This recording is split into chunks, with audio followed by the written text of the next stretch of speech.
गोवाल गेलो पान पूरो भी सारी तेला गे उठोरे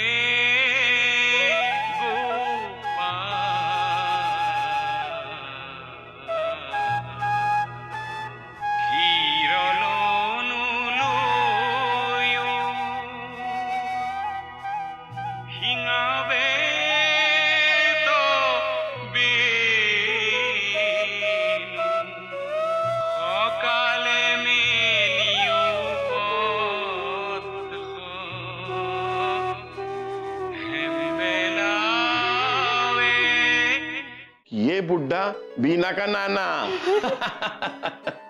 तो नाना जी मैं चलती हूँ। हाँ हाँ, तुम्हारी स्कूल बस आ रही है। हाँ नाना जी। 3 दिन से मैं हर रोज हैरान हो रही हूँ।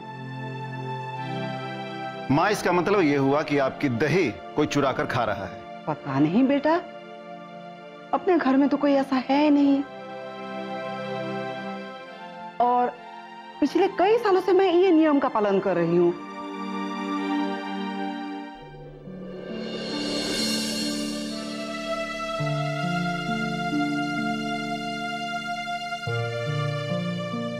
इतने दिनों से नानी ने मुझसे बात नहीं की, पता नहीं क्यों नाराज है। अभी अकेले बैठी है, लगता है मुझे ही बात करनी चाहिए।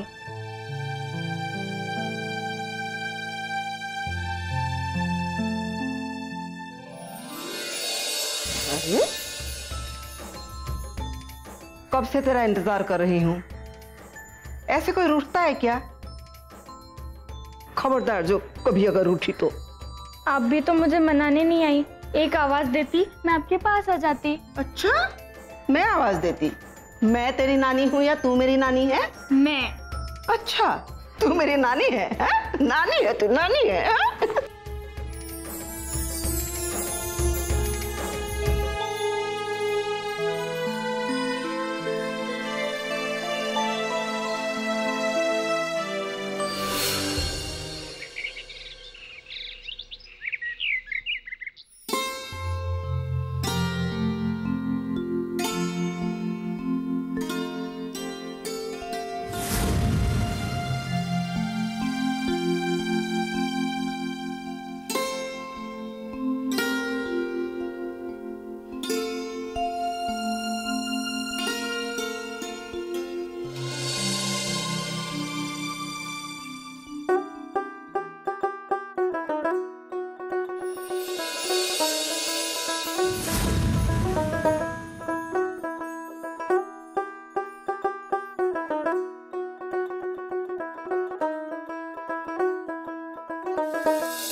बनमाली।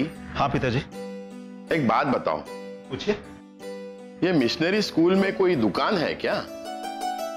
नहीं तो क्यों? कल बीना मुझसे 1 आना लेकर गई थी। अगर कोई दुकान नहीं है तो फिर वो उन पैसों का क्या करेगी? बाबूजी, बीना इतने समय में ही बहुत घूम चुकी है। ऐसा लगता है उसने सारे एरिया को देख लिया है। हाँ, स्कूल के पास में कुछ दुकानें हैं। बनमाली, आता हूं, आ रहा हूं।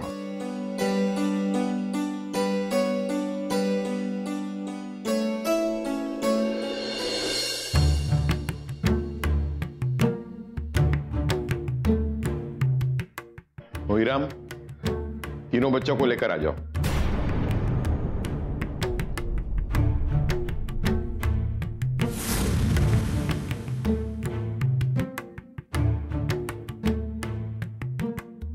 बच्चों, तुम जानते हो आजकल दादी सिर्फ भोग का दही खाती है। तो अब मुझे ये बताओ कि तुम तीनों में से किसी ने भोग का दही खाया है? नहीं दादाजी, नहीं। दही का पता लगाने के लिए तो घी मंगवाना पड़ेगा नाना जी। आप आधा कटोरी घी तो मंगवाइए, फिर मैं बताती हूँ कि दही किसने खाया है। किसने खाया है दही? अब ये क्या चक्कर है? मंगाइए ना नाना जी। ठीक है बहू, अंदर से आधा कटोरी घी लेके आना। जी बाबूजी।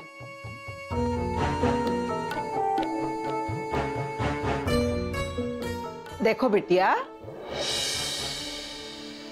अगर तुम दही खाती हो तो बता दो, यहाँ तुम्हें कोई कुछ नहीं कहेगा। यहाँ खाने पीने में रोक टोक थोड़ी है। माँ, घर में दही आता भी तो कम ही है।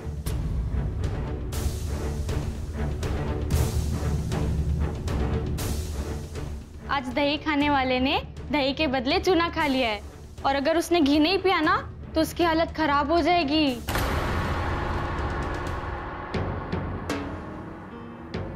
चूना उसके मुंह को काटेगा, फिर पेट में जाने के बाद उसके आंतड़ियों को काटेगा। लेकिन बात क्या है? तो आज दही चुराने वाले ने भी दही के बदले चूना खा लिया है, और अगर उसने घी नहीं पिया ना तो उसकी हालत खराब हो जाएगी।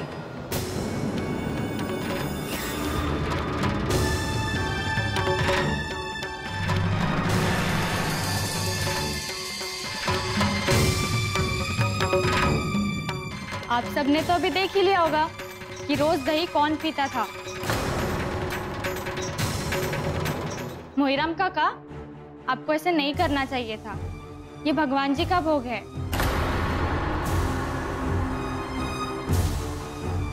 मुझे माफ कर दीजिए मालिक। पिछले 5 दिनों से मुझे कब्ज है। मुझे किसी ने बताया कि दही पी लिया कर, मेरा कब्ज ठीक हो जाएगा। मैं क्या करता, इसलिए मैंने। 3 दिन से नानी सिर्फ सूखा भात खा रही है। मुझसे ये देखा नहीं गया, और बाबूजी ने भी मुझे बताया था चूने के बारे में, तो मैंने आपसे पैसे लिए और चूना लेकर आ गई, और वैसे ही कटोरी में रखकर मैंने दही की कटोरी से बदल दिया, और वही मोहिराम काका ने दही समझकर पी लिया। वाह, चोर को पकड़ने का क्या तरीका लगाया है तुमने। बिना कुछ किए ही चोर सामने आ गया। नाना जी, मोहिराम काका को कोई सजा मत दीजिएगा, बस इनके लिए दही मंगवा दीजिए। मोहिराम काका, आपको इस बात का ख्याल रखना चाहिए था कि दोपहर को नानी सिर्फ दही और चावल खाती है। 3 दिन से नानी सिर्फ सूखा भात खा रही थी।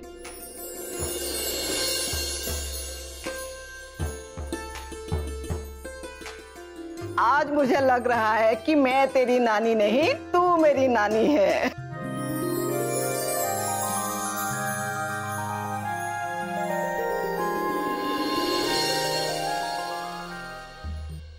और क्या सिखाया जाता है तुम्हारे स्कूल में? सब कुछ सिखाया जाता है, कैसे रहना चाहिए, कैसे बर्ताव करना चाहिए, और कैसे खुद को साफ सुथरा रखना चाहिए, और खेलकूद। हाँ, खेलकूद और कसरत तो हर स्कूल में सिखाया जाता है। नानी, मैंने ना अपने स्कूल में एक नया खेल सीखा। वो क्या है? उसको अंग्रेजी में क्रिकेट कहते हैं। कुरकुट? ये क्या होता है? कुरकुट नहीं नानी, क्रिकेट। कैट तो बिल्ली को कहते हैं ना? तो क्या ये खेल बिल्ली के साथ खेला जाता है? ओफो नानी, क्रिकेट, इस खेल को क्रिकेट कहते हैं। देखो मैं समझाती हूँ। तुमने गिल्ली डंडा तो खेला ही होगा। हाँ, खेला तो है। तो जैसे गिल्ली डंडा में डंडे से गिल्ली को मारते हैं ना, वैसे ही इस खेल में एक आदमी गेंद फेंकता है और दूसरा बल्ले से मारता है। गेंद जितनी दूर जाती है उतनी ही दौड़ मानी जाती है, और जो सबसे ज्यादा दौड़ मनाएगा वो फर्स्ट आता है। ये सब तो मेरी समझ में नहीं आने वाला। पता है नानी, हमें क्रिकेट सिखाने कौन आया था? कौन? रूमा मौसी।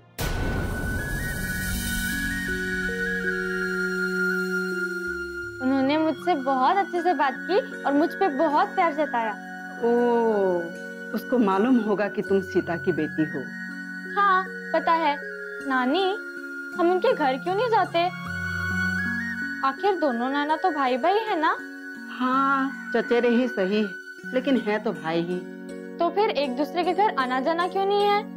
ये घर के बड़े लोगों की लड़ाई है बेटा, खुद को बड़े साबित करने के अहंकार की लड़ाई है। बस इसीलिए रिश्ते बनते बिगड़ते रहते हैं। मैं उनके घर जाऊँ तो नाना जी डांटेंगे तो नहीं?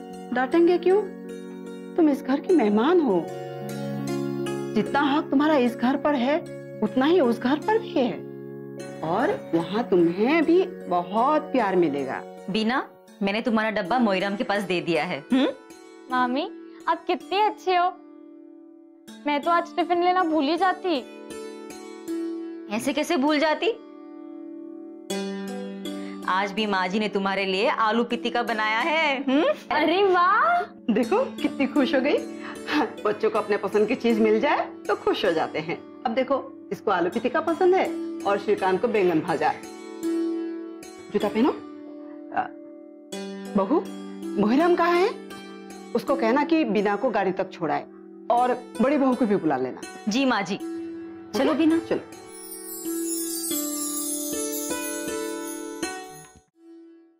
महिराम, ओ महिराम, महिराम। जी मालकिन। बहू ने तुम्हें कुछ बताया नहीं? नहीं मालकिन। बीना की बस का समय हो गया है, जाओ उसको छोड़ कर आओ। लो। ना बेटा, खूब मन लगाकर पढ़ना। आज तो बीना का रिजल्ट भी आने वाला है ना बीना? अच्छा, ये तो बहुत अच्छी बात है। अच्छी खबर सुनाना। जी नाना जी। बीना बिटिया, जल्दी चलो। मोहिराम, इसे छोड़कर जल्दी वापस आ जाना। कुछ लोग आने वाले, उनके लिए चाय नाश्ता भी तैयार करना है। जी मालिक। चलो। और ये बस्ता जल्दी दो, मुझे दो, लेट हो जाएंगे। चल। बाबूजी, हाँ। कौन आने वाला है? कोई नहीं, इंद्र गोसाई और कुछ लोग आने वाले हैं। पता नहीं कौन सी पंचायत करनी है, क्या बात करनी है। बाबूजी, एक आप ही है जो इंद्र गुसाई को थोड़ी इज्जत देते हैं, वरना समाज में इंद्र गुसाई की इज्जत जा रही है। नहीं बेटा, ऐसा नहीं कहते। देखिए बाबूजी, सच तो सच ही है ना। वो इस एरिया के सम्मानित इंसान हैं, लेकिन अफसोस की बात कि वो अपने इस सम्मान को कायम नहीं रख सके। वो ना ही केवल एक सम्मानित इंसान है, बल्कि एक अच्छे इंसान भी है। और मेरी नजर में उन्होंने ऐसा कुछ भी नहीं किया है कि उन्हें कटघरे में खड़ा किया जाए। अब इससे ज्यादा और क्या करेंगे? लोग तो आजकल यही कहने लग गए हैं कि इंद्र गुसाई ने अपना धर्म भ्रष्ट कर लिया है। और आज जो चर्चा होनी है इसी विषय पर होगी। हाँ, विषय तो यही है। तुम लोगों को क्या लगता है, एक बिरादरी के आदमी को अपने साथ रख के उन्होंने बड़ा अपराध किया है? आप इन बातों को नहीं मानते? मैं इन बातों को नहीं मानता क्योंकि मैं इंसानियत को मानता हूं। आखिर समाज में ये रीति रिवाज बनाया किस लिए? आपके दोस्त हैं वो, उनको अपनी मर्यादा का ख्याल तो होना ही चाहिए। देखिए बाबूजी, माँ ठीक कह रही है। ऐसे लोग जो समाज की नजर में अपना धर्म खो चुके हैं, वैसे लोगों का साथ आपको छोड़ देना चाहिए। हमारा धर्म इतना कमजोर नहीं है कि वो आसानी से खो जाए। और रही बात धर्म भ्रष्ट होने की, तो वो सब कहने सुनने की बातें हैं। और तुम लोग देख लेना, गुजरते वक्त के साथ ये सारे भेदभाव मिट्टी में मिल जाएंगे। इंसान और इंसान में कोई भेदभाव नहीं रहेगा, और होना भी नहीं चाहिए। अगर भेदभाव नहीं होना चाहिए तो क्यों बनाया गया है? ये सब अशिक्षा का असर है। जिस दिन देश शिक्षित होगा, कोई छोटा बड़ा नहीं होगा, कोई ऊंच नीच नहीं होगी। आपसे तो बात करना मुश्किल है, किसी की सुनते कहाँ हैं आप। मैंने अच्छे लोगों से रिश्ता रखा है और इन रिश्तों को मैं खो नहीं सकता। तुम लोगों की सोच चाहे पढ़े लिखे होने के बावजूद जैसी भी हो, लेकिन मैंने तो यही देखा है। ना ईश्वर, ना प्रकृति, ना सूरज, ना चांद, ना मौसम। ये अगर ईश्वर ने सबके लिए एक ही बनाया है और ये अगर इंसानों में भेद नहीं करते, तो हम कौन होते हैं भेद करने वाले? वो लोग जो इस मामले को लेकर आपके पास आ रहे हैं, वो क्या समझेंगे आपकी इस बात को? सबकी अपनी मर्जी, वो सहमत हो या ना हो, उनकी मर्जी। इंद्र गोसाई सिर्फ अच्छे इंसान ही नहीं, बल्कि समाज में इस भेदभाव को मिटाने की हिम्मत करके वो मेरी नजर में और भी महान बन गए हैं। उनके साथ मेरा रिश्ता कभी नहीं टूटेगा। ठीक है बाबूजी, आपको जो अच्छा लगता है, जैसे अच्छा लगता है, आप कीजिए। आप तो हमारे सुनते नहीं हैं। जो अच्छा लगे कीजिए।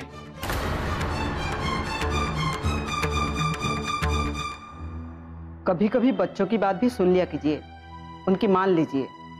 देखो, इस मामले में मैं किसी की नहीं सुनने वाला।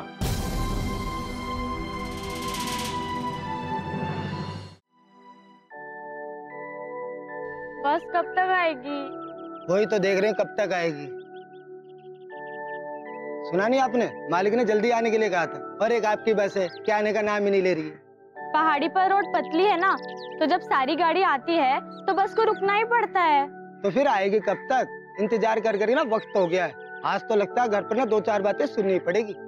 नहीं नहीं काका, बोल देंगे बस देरी से आई थी। मैं बोलूंगा और वो मान जाएंगे? अरे वो तो मेरा मुंह खुलने से पहले ना 2-4 बातें सुना देंगे। पता नहीं बस कब तक आएगी। काका, लगता है बस आने में थोड़ी देरी हो जाएगी, आप जाइए। तुझे अकेला छोड़कर? हाँ काका, तो क्या हुआ, जब बस आएगी तो मैं उसमें चढ़ जाऊंगी, आप जाइए। वैसे भी आपको बहुत काम होंगे ना, आप जाइए, आप बस्ता दीजिए। नहीं नहीं बिटिया, बस आ जाएगी, थोड़ा इंतजार और करते हैं। अरे नहीं, आप जाइए ना, मैं चली जाऊंगी, दीजिए बस्ता। बेटिया अपना ख्याल रखना। ठीक है।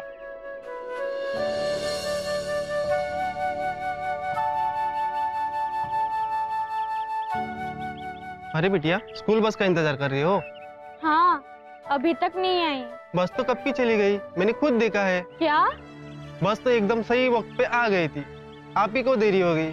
जाओ घर जाओ, कब तक धूप में खड़ी रहोगी?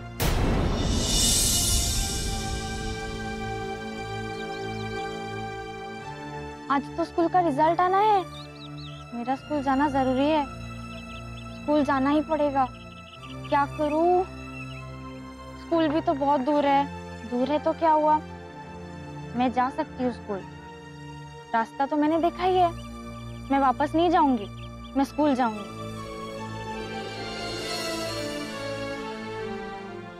देखो, तुम मेरी बात को समझने की कोशिश करो रूमा। मैं जानता हूँ कि तुम मेरे बारे में क्या सोचती हो।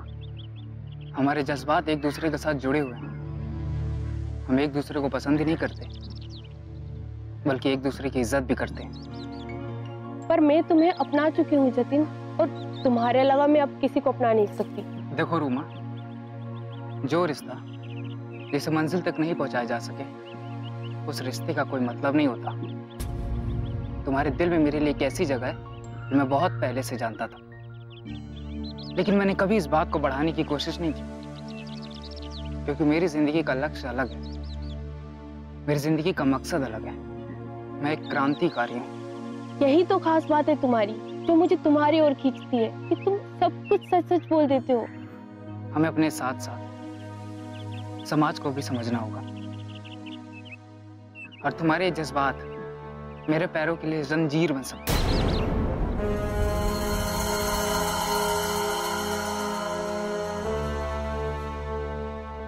और मुझे इस बात की भी चिंता है कि कहीं मेरा नाम तुम्हारे नाम के साथ ना जुड़ जाए। जब दिल के साथ दिल जुड़ गया है तो नाम जुड़ने से कैसा डर? नहीं रूमा, इस बात को सामने लाने का अंजाम कभी अच्छा नहीं होगा। तुम्हारे साथ मेरा नाम हरगिज जुड़ना नहीं चाहिए, वरना ये बात एक कोरे चादर पर एक दाग वाली बात हो जाएगी, जो मैं नहीं चाहता।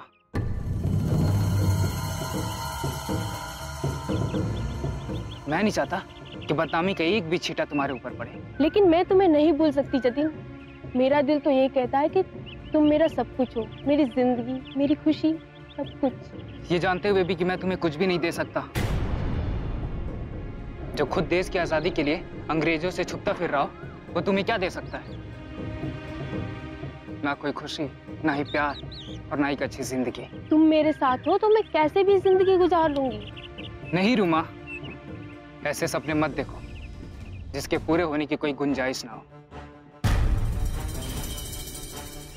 मैं जानती हूँ तुम्हारा रास्ता अलग है, लेकिन मैं भी तुम्हारे रास्ते चलना चाहूँ तो? क्या मतलब? तुम्हारे साथ आजादी की लड़ाई मैं भी लड़ूंगी। नहीं रूमा, तुम्हारे ऊपर बंदिशें हैं, ये संभव नहीं है।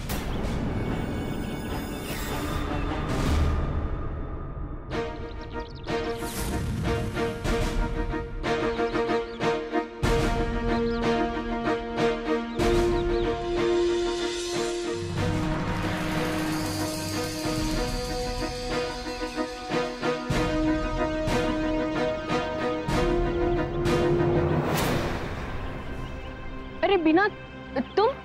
हाँ मौसी, लेकिन आप यहाँ कैसे? मैं तो बस ऐसे ही। तुम बताओ, तुम यहाँ क्या कर रही हो?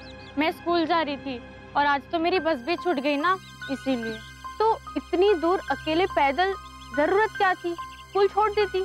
नहीं नहीं, आज स्कूल जाना बहुत जरूरी है, आज मेरा रिजल्ट आने वाला है। लेकिन आप ये बताइए, वो कौन था जो आपसे बात कर रहा था?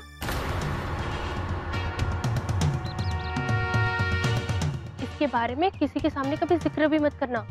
ठीक है, लेकिन आप बताइए तो वो कौन थे? घर आओ फिर बताती हूँ। ठीक है, मैं स्कूल चलती हूँ। वैसे भी आज मुझे स्कूल में देरी हो जाएगी और क्लास भी छूट जाएगी।